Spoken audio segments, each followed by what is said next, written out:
कभी कभी जिंदगी में हमें ऐसे पल देखने पड़ते हैं जहां प्यार और बलिदान की परिभाषा ही बदल जाती है। आज की कहानी भी उसी माँ की है जिसने अपनी आखिरी सांस तक सिर्फ अपने बेटे की रक्षा की। लेकिन इस कहानी में सिर्फ माँ बेटे का रिश्ता ही नहीं, बल्कि एक ऐसा रहस्य भी छुपा है जो आपकी रूह तक को हिला देगा। उत्तर भारत के एक छोटे से गांव में यह घटना हुई थी। गांव हरियाली से भरा था, खेत खलिहान, बैलों की घंटियां और मिट्टी की खुशबू। लेकिन उसी गांव के बीचों बीच एक पुराना पीपल का पेड़ था जिसके बारे में लोग कहते थे कि वह शापित है। लोग रात ढलते ही उस रास्ते से नहीं गुजरते थे। बुजुर्ग कहते, उस पेड़ के नीचे एक छाया रहती है जो मासूमों पर कहर ढाती है। उस गांव के कोने में टूटा फूटा घर था जिसमें सीमा और उसका 8 साल का बेटा अंशु रहते थे। सीमा विधवा थी, पति को खो चुकी थी, लेकिन बेटे के लिए वही माँ थी, वही पिता। रात को जब अंशु डर कर माँ के पास सिमट जाता तो सीमा उसके बाल सहलाती और कहती, जब तक तेरी माँ जिंदा है तुझे कोई छू भी नहीं सकता। लेकिन गांव में अजीब घटनाएं होने लगी। रात को अचानक दरवाजे खुल जाते, खेतों में गाय बैल बंधे बंधे चीखने लगते और कुछ लोगों ने उस पेड़ के नीचे काली परछाई चलते देखी। गांव वालों का डर इतना बढ़ गया कि उन्होंने बच्चों को बाहर खेलने से भी रोक दिया।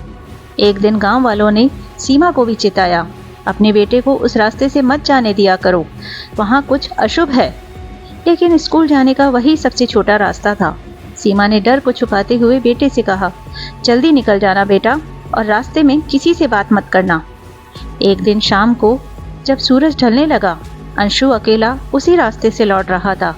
अचानक हवाएं तेज होने लगी, पत्ते जोर जोर से हिलने लगे। अंशु ने देखा पेड़ के नीचे एक छाया खड़ी है। वह कांप गया और डर से चिल्ला उठा, माँ। घर में बैठे बैठे सीमा को अपने बेटे की चीख सुनाई दी। उसका दिल कांप उठा। बिना सोचे समझे वह नंगे पांव दौड़ पड़ी। उसके पांव में कांटे चुभ रहे थे, लेकिन उसे दर्द का एहसास भी नहीं हुआ। सीमा ने देखा अंशु जमीन पर गिरा पड़ा था और वह काली परछाई उसके ऊपर झुकी हुई थी। वह पूरी ताकत से चिल्लाई, दूर हट जा मेरे बेटे से। परछाई उसकी ओर मुड़ी। उसकी आंखें आग की तरह लाल थी और उसके चेहरे पर कोई इंसानी शक्ल नहीं थी। सीमा ने बेटे को अपनी गोद में उठा लिया। उसे समझ में आ गया था अब बचने का एक ही रास्ता है। उसने भगवान से प्रार्थना की, हे महादेव, मेरे बच्चे को बचा लो, इसे मेरी उम्र भी दे दो और उसकी जिंदगी में मेरी सांसें भर दो। जैसे ही परछाई ने सीमा को छुआ, तेज आंधी चली। परछाई की शक्ति कमजोर होने लगी। माँ का प्यार उस अंधकार से भी ज्यादा ताकतवर था। परछाई दर्द से चीखते हुए हवा में विलीन हो गई, लेकिन सीमा जमीन पर गिर पड़ी। अंशु रोते हुए माँ को झकझोरने लगा, माँ उठो ना माँ, मुझे अकेला मत छोड़ो। लेकिन सीमा की सांसें थम चुकी थी। उसके चेहरे पर हल्की सी मुस्कान थी, मानो कह रही हो, मेरा बेटा अब सुरक्षित है। गांव वाले दौड़े आए। सबने देखा काली परछाई गायब थी और सीमा का बलिदान सच्चाई बन चुका था।